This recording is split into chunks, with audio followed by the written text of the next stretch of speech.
This is the sound, this is the sound of the suburbs, yeah.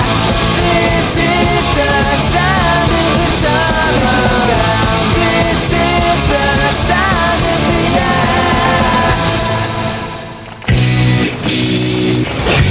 John Prescott won't like this much, but I'm not that keen on trains. But reluctantly abandoning the car that passeth all understanding, I'm off to Darlington, gateway to the northeast and birthplace of the railway.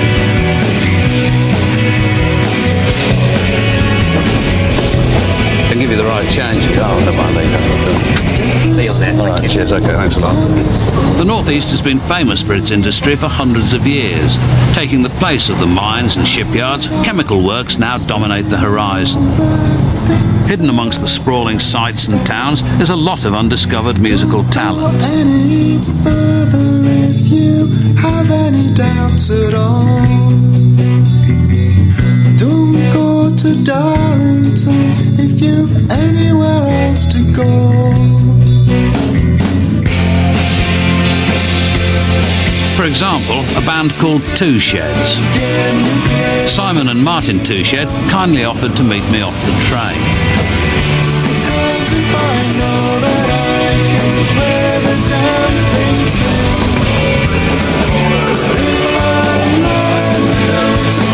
too. Twosheds are very popular locally. Surprisingly, they've never released a record.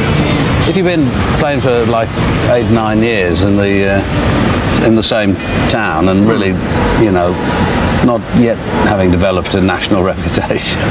How do I put this? I mean, so why do you go on doing it? Keeps you off the street. That's a good question, that. People often ask us that, and we don't really know. I think we enjoy it. You do enjoy it? Yeah, we do enjoy it. We're all sort of friends, I think, as well. And sort of in a band, a second probably, which helps. And we can get on with people. It's not a chore or anything like that.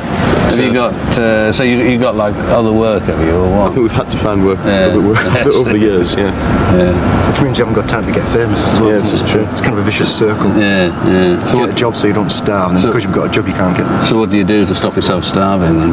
Eat. You don't know that. It's very good. Don't look at this place. It's like coffee from tea gone away by John Peel on the telly. How long will it take you to realize I give you months rather than years? I hope you stop before you go too far. For it's electric tears again. Is it the story about the light anyway? What are you breaking from? It'll break on one day. How long before the bubble bursts and you realize that you were wrong? I suppose there are the advantages of not being very famous. Yes, I'm a great advocate of setting your sights low, really, you know, because that way there are things that it's capable of achievement. You don't go through life frustrated because you're not the verb or someone. Is that called pessimism, though? Well, if it is, I'm all for it. I mean, I've argued this before, you know. I always see pessimism as being, you know, by far the... Listen, mate. Shut up! God's sake. He did it on purpose, didn't he? I think he did, yeah. Just revved his engine up. But the thing is, if you're a pessimist, you know, you get up every morning expecting to be beaten up. And when you get to bed and you haven't been beaten up, it's a day well spent. Whereas it's true, though, isn't it? The pioneering railway and vast coal, steel, iron and shipbuilding industries have all left their unlovely marks on the landscape. Historically, people here were not afraid to express themselves, to think big and succeed, despite the odds. North of Darlington, Sunderland was once the world's largest shipbuilding town. Now the industry has moved to Japan and Korea, leaving derelict dockyards and the town a skeleton of its former self. Mark from local indie band Bleed took me to see where 20% of Sunderland's male population had once worked. Jesus, that is impressive.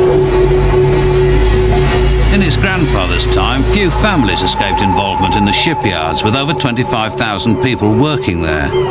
Now the workforce is only 150, leaving many of this generation frustrated and, of course, unemployed. I think there's a lot of anger, you know. I think it's more, a lot of people are very angry that that's nothing happening, no outlet. Does this sort of thing go into your songs? What do you write about? Oh, yeah. I think you can't help it. I think like most of the bands in Sunderland, I think it would all come through into the music. I mean, you are influenced by your surroundings, and this is this is our surroundings, you know. It's like a kind of graveyard city sometimes, you know. If you come here, especially late at night, and you're driving around the docks area, it's post-apocalyptic. It's weird. It's a revolution that people didn't really want, I think. For 2 years, 17-year-old Mark and Bleed have been channeling their energies into making music their career, hoping to break out of the local circuit.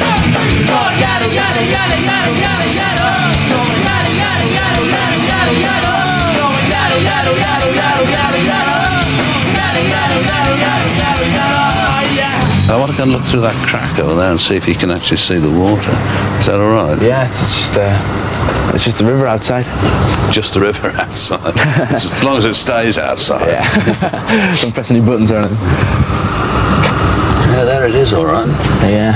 So presumably there were like miles and miles and miles of docks as there were in Liverpool. Yeah, it was all the way up the river, you know, till it was too shallow to do anything. They packed it in as much as they could, and it goes all the way down the river to the estuary, yeah, and into the sea. Well, the best gig that I ever went to in my entire life was in Sunderland. It was after Sunderland had beaten Arsenal in the semi-final of the Cup the year they went on to win it. It was just an unbelievable. I ended up dancing on stage, you know. And I'm not a dancing man. Where do you rehearse and stuff? Well, there used to be loads of places to rehearse in Sunderland alone. Yeah. And now there's only one, it's the Bunker, which is great, you know. Like the shipbuilding industry, you only realise how important something is to a place when it's gone. I hope closure is not to be the fate of the Bunker, whose council funding has recently been denied. This is the creative core of Sunderland's music scene, and bands such as Bleed need places like this. From a run-down converted shop, just a few people keep local music alive, giving contacts and advice, as well as providing rehearsal space and recording facilities. Being a nosy old brute, I wanted to see the Bunker for myself. Here, I heard a band rehearsing. This was Comatose. Finding a band like this makes life worthwhile for me. Together since January, these four, fronted by 17-year-old singer Hazel, were a bit of a tonic.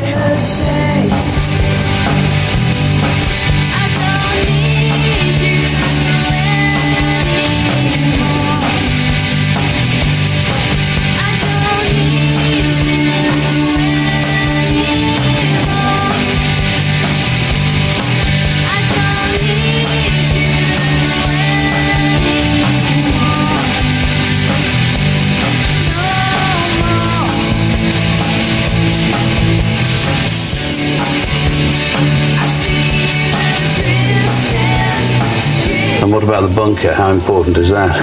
Very important. It's really, really, really good place because it's really friendly as well. I mean, all the people just talk to you a lot. And because it's been under threat recently, hasn't it? I mean, with the threat of closure and stuff. Yeah. I know we're just trying to get funding off the council not so long ago because we went on a march around the civic centre when we were having the meetings and everybody turned up with drums.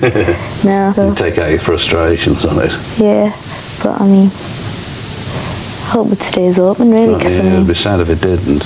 Would that mess things up? It would, pretty much, yeah. I mean, not obviously, just for you, but for loads of other bands as well. Yeah, I mean, I don't think anyone would stop just because, like, the Bunker's shut. I mean, if the Bunker's shut, I would probably just press in my house or find somewhere else. But it's just like the best place in the area. So how many songs have you got? How many that you can play? Of our own, about 10, but we're writing all the time. I mean, I'm writing loads of riffs in my bedroom. If you write your own stuff, it's like more adventurous and you get to put in whatever you want, whereas if you're covering, it's really restrictive. Yeah. You're at sixth form college, eh? Is that what you do? Yeah, sixth form through Washington, St. Robert's. It's pretty good. Do law, English language and music. Yeah. So law sounds pretty heavy duty, but useful if you're going to be in the wacky world of pop music. I mean, everybody runs into legal problems at some stage, it seems.